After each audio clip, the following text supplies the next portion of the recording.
రెండు రోజుల నుంచి కురుస్తున్న వర్షాలకు వాగులు వంకలు పొంగి పొరులుతున్నాయి. ఉమ్మడి నిజామాబాద్ జిల్లాలో 2 రోజుల నుంచి కురుస్తున్న వర్షాల వల్ల చూడొచ్చు వాగులన్నీ కూడా పొంగి ప్రవహిస్తున్న పరిస్థితి నెలకొంది. వేసవి కాలంలో వెండిపోయిన వాగులన్నీ 2 నెలలు ఆలస్యమైనప్పటికీ కూడా వాగులు వంకలు పొంగి పొరులుతున్నాయి. రహదారులు కూడా జామైన పరిస్థితి ఉమ్మడి నిజామాబాద్ జిల్లా వ్యాప్తంగా కనిపిస్తుంది. ఎందుకంటే ఎల్లినో ప్రభావంతో వర్షాలు కురవాయనుకున్నారు. రైతాంగం ఈ వర్షాలు కురవడం 2 నెలల ఆలస్యం అయినప్పటికీ జిల్లాలో లోటు వర్షపాతాన్ని పూర్తి చేసిందనే చెప్పొచ్చు. ఉమ్మడి నిజామాబాద్ జిల్లా వ్యాప్తంగా 45 సెంటీమీటర్ల వర్షం కురవాల్సి ఉంది. కానీ ఇప్పటి వరకు 35 సెంటీమీటర్ల వర్షపాతం అయితే నమోదైన పరిస్థితి ఉమ్మడి జిల్లాలో కనిపిస్తుంది. 10% లోటు వర్షపాతం అటు ఇటు ఉన్నప్పటికీ కూడా పూర్తి స్థాయిలో భారీ వర్షాల వల్ల రైతులకు కొంచెం ఊరట కలిగిందని చెప్పొచ్చు. ఈ వర్షాలు ఇలాగనే కురిస్తే చెరువులు కుంటలు నిండే అవకాశాలు ఉన్నాయని చెప్పి రైతులు హర్షం వ్యక్తం చేస్తున్న పరిస్థితులు కనిపిస్తున్నాయి.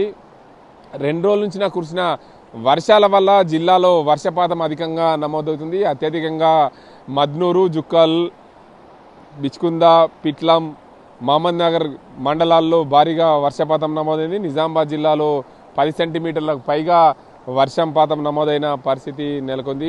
పూర్తి స్థాయిలో ఎండాకాలంని తలపించిన వర్షాకాలం ప్రారంభంలో వర్షాలు లేకపోవడంతో రైతులు ఆందోళన చెందిన పరిస్థితి నిజామాబాద్ జిల్లాలో కనిపించింది. ఇప్పుడైతే 2 నెలల ఆలస్యమైనప్పటికీ బంగాళాఖాతంలో ఏర్పడిన వాయుగుండం జిల్లాను అతలాకుతలం చేస్తుందని చెప్పొచ్చు.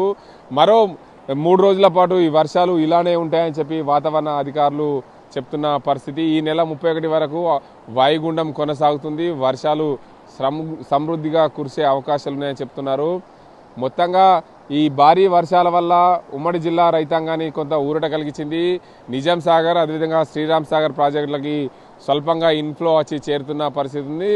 గోదావరి క్యాచ్మెంట్ జిల్లాలో ఉన్న శ్రీరామ్ సాగర్ ప్రాజెక్టు క్యాచ్మెంటు అదేవిధంగా ఉమ్మడి జిల్లా వరప్రద అయిన నిజాం సాగర్ ప్రాజెక్టు క్యాచ్మెంట్లో వర్షాలు కురవడంతో ప్రాజెక్టులకు స్వల్పంగా ఇన్ఫ్లో వచ్చి చేరుతున్న పరిస్థితి కనిపిస్తుంది. మొత్తానికి ఈ వర్షాలు కురవడంతో రైతాంగానికి కొంచెం హర్షం వ్యక్తమవుతున్న పరిస్థితి నెలకొంది. ఇప్పటికే వరి నాట్లు పూర్తయ్యాయి. ఇతర మెట్ట పంటలు కూడా పూర్తయిన పరిస్థితి. మరికొంతమంది వరి నాట్లు వేయలేమనుకున్న పరిస్థితుల్లో ఈ వర్షం ఆ రైతులకు కొంచెం ఊరటనిచ్చిందని చెప్పొచ్చు. ఈ ఊరటనిచ్చిన నేపథ్యంలో రైతులందరూ కూడా హర్షం వ్యక్తం చేస్తున్నారు. చూడొచ్చు వాగులు వంకలు పొంగి పొరులుతున్న పరిస్థితి. కొద్దిపాటి వర్షానికే 2 రోజుల నుంచి కురుస్తున్న వర్షాలకే వాగులు ఇలా పొంగి పొరుతుంటే వర్షాభావ పరిస్థితుల నేపథ్యంలో వర్షాలు కురువాయి అనుకున్నారు. కానీ ఎట్టకేలకు ఈ బంగాళాఖాతంలో ఏర్పడిన వాయుగుండ ప్రభావంతో నిజామాబాద్ జిల్లాలో భారీగా వర్షాలు అయితే కురుస్తున్నాయి. 2 రోజుల వల్ల జిల్లా పూర్తిగా చల్లబడిందనే చెప్పచ్చు.